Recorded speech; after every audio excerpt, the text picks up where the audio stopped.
Price check. Aisle 4. Price check, please, on reserve list cards. Value for my dollar? Let's find out.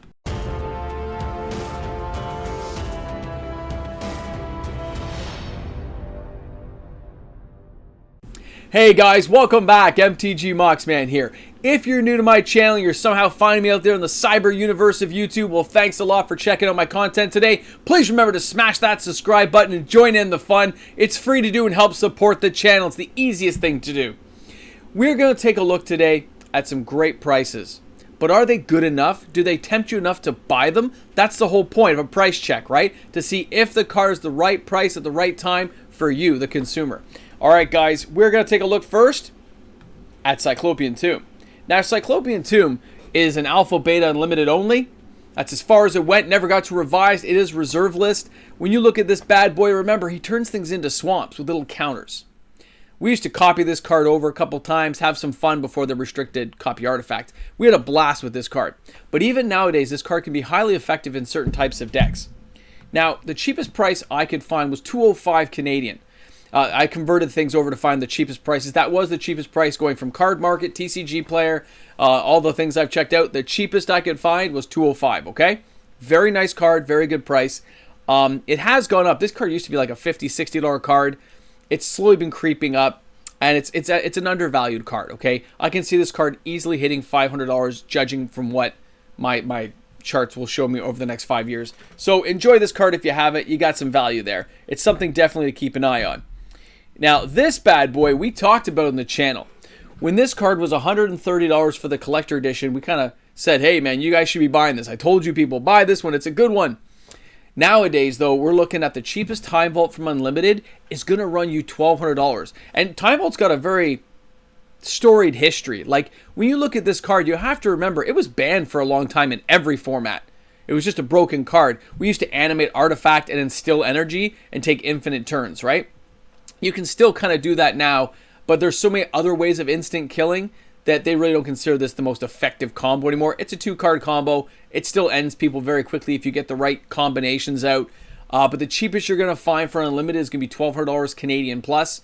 There were some collector editions around $1,000, but at that point, what's $200 more to go for the Unlimited, right? Like, it's only $200. You're talking 20%. You're going to go for it because then it's legal to play in tournaments. It's an amazing card. It is very undervalued even to this day. Okay, it's considered one of those power of 10, power 10. It's like one of the, between this card, Library of Alexandria, there's a few cards that people consider those top ones. This is one of them. It should be. So, yeah, underrated, definitely. But is this enough to tempt you to buy it? Remember, guys, leave comments in the comment section below. I love to know what people think when they see these prices and these cards hitting the market. Now, this one I don't normally follow, okay? This is Gauntlet of Might. Now, Gauntlet Mate, again, you're talking Alpha, Beta, Unlimited. The Gauntlet here, I've used it in a Kobold deck when I was a kid. Giving all your red creatures +1/+1 and pumping extra mana to burn spells, fireballs back in the day. When I look at this bad boy now, though, which, by the way, I always like the artwork, but $1,400? I know it's a fairly decent card, and there are collectors who collect this card. But in my mind, I have a couple. I never even thought about selling them because I do use them in decks. But I looked and said, that's a lot of money. It seemed a little high to me. But I guess the uses and how people use it in decks makes it a valid price because the sales show that this card is sticking around that price. And again, Canadian price, but checked across all the platforms and kind of referenced down to the lowest denominator of pricing. So in this case, the lowest price was in Card Market, I believe, but I've converted it to Canadian for people. But I believe Card Market had the cheapest price, but I wasn't sure if they would ship to Canada or the US in this case. So, good card. There are even way more pricier ones for near mint copies. But wow, for an unlimited copy, $1,400 seemed pricey to me. I would not want to buy it at that level. But like $800-900 is where I'd be comfortable. But this is where it is, and it's a fact because it's selling at this price. So, although I don't like this price, you know how it is. Let me know what you guys think. Now this one, old favorite of mine. This is Singing Tree from Arabian Nights. Now, I used to have a couple of copies of this. You notice when you look at the symbol on the page, you see the green with the little, very, very lightly done 3. We used to think it cost 1 for quite a while, until you really look at the card. Now, $250 Canadian is the cheapest, and that was found actually on eBay Canada, I think is the cheapest I found. By the way, local stores didn't have any of these cards in stock that I'm showing you today. They just didn't have any that I could find, so I didn't reference any prices locally lately for these cards anyway, because they didn't have any. Now, Singing Tree, $250. They had it a little bit cheaper for a damaged copy, but I'm not going to include that one in this pricing. $250 will get you a played copy, heavily played, of the Singing Tree from Arabian Nights. Remember, it's an 03 that reduces creatures attacking thing to 0. It's very effective still. And if you can find a way to keep the tree alive, it's not the worst card to have out there. I mean, it's such bolt bait, though. For a card back in the day that cost 4, such bolt bait. But the price for the first ever expansion of Magic, which is Arabian Nights, seems like a very decent price to me. Now this one we've followed for a while. Here we got City of Shadows. Now, luckily right now, I have found one, and this was a US price converted to Canadian, $115. That's very reasonable. This card, when I bought them, I have several copies I bought before the buyout started, and I think I picked these up for about $30, $25 to $35 each for lightly played and played copies. Now look at it. Yeah, it's $115 is the cheapest, but that's not that bad. I can see City of Shadows easily going to the $300 mark, if not higher, just because of what it does. It's used in Commander for a reason. You can block, sack your creatures. You can just sack creatures if you're going to do a board wipe and build up the ability of that card to be used for mana. It is awesome when used appropriately. And again, it was a very effective, cheap mana producing land, so I love this card. Anyone's going to bolt your creature? I'll just sack it. Okay, you wasted a bolt. I like that. I like that effect that it can do, which is a double ender. Builds up my stuff, and it makes the opponent target your stuff, but you can always sack it. I like that. So City of Shadows from the Dark, it's one of the more desirable cards, right behind Goblin Wizard. So good card to keep an eye on, and it's not out of your price range yet. What do you guys think? We liking City of Shadows at this price? So our next card we're going to talk about today is going to be Tawnos' Coffin. Now, this is a really underrated card. It only came out in Antiquities. You can find it on Card Kingdom right now for $228 Canadian. That's converted, right? It was the cheapest out of all the sites I checked for everything, for sales, for listings. I remember being an $80 card, $100 card, $110. It just kind of kept going up. I own multiple copies of this card myself. It's pretty awesome. Being able to save your creatures, put them aside, make sure people don't pick them off when you don't want them to. Board wipes, very cool. Cards like this are going to continue to go up in value. They are underrated and underutilized. Who knows what somebody can come up with later on? Keep this kind of card in mind. Get it while it's still affordable. This is not overly priced yet. I can see it easily hitting $500 going forward, okay? So, awesome. Tawnos' Coffin, you rock it. Now, a couple of cards that I want to talk about. Malignant Growth. I know, scary, right? Malignant. At $4.90, you're used to seeing cards like Underworld Dreams, you know, draw a card, take a damage.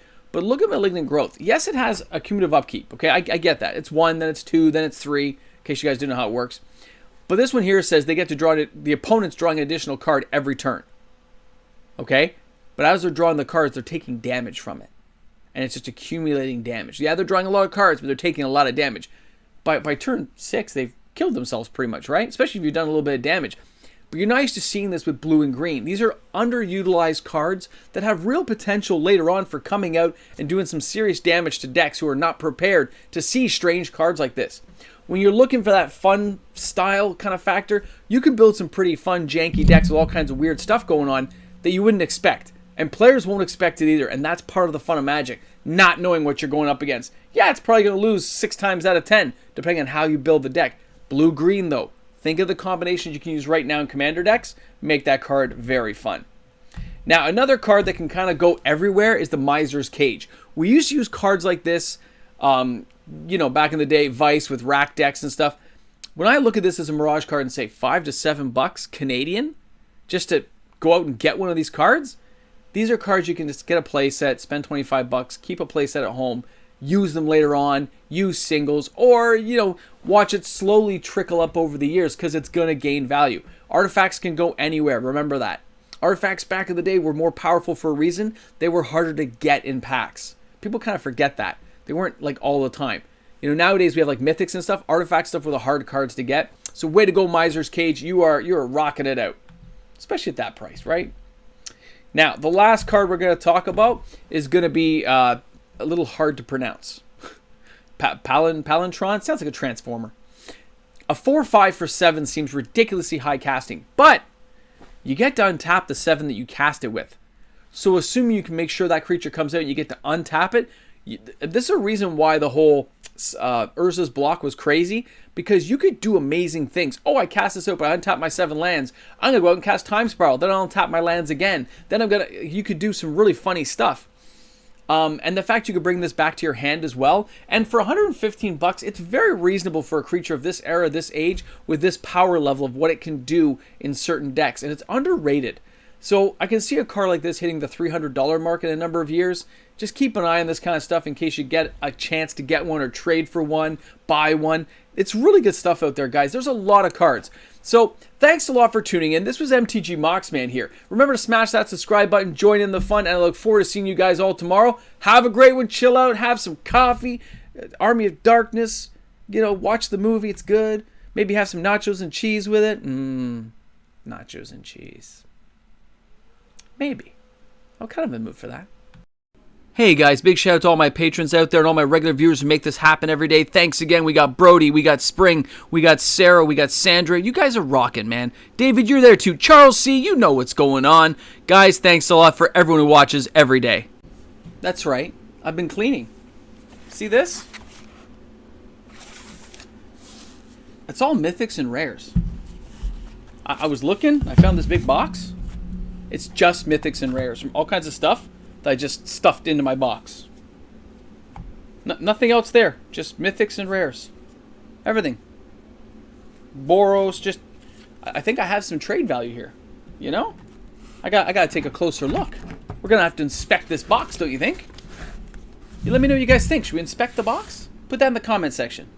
Yes, inspect the box.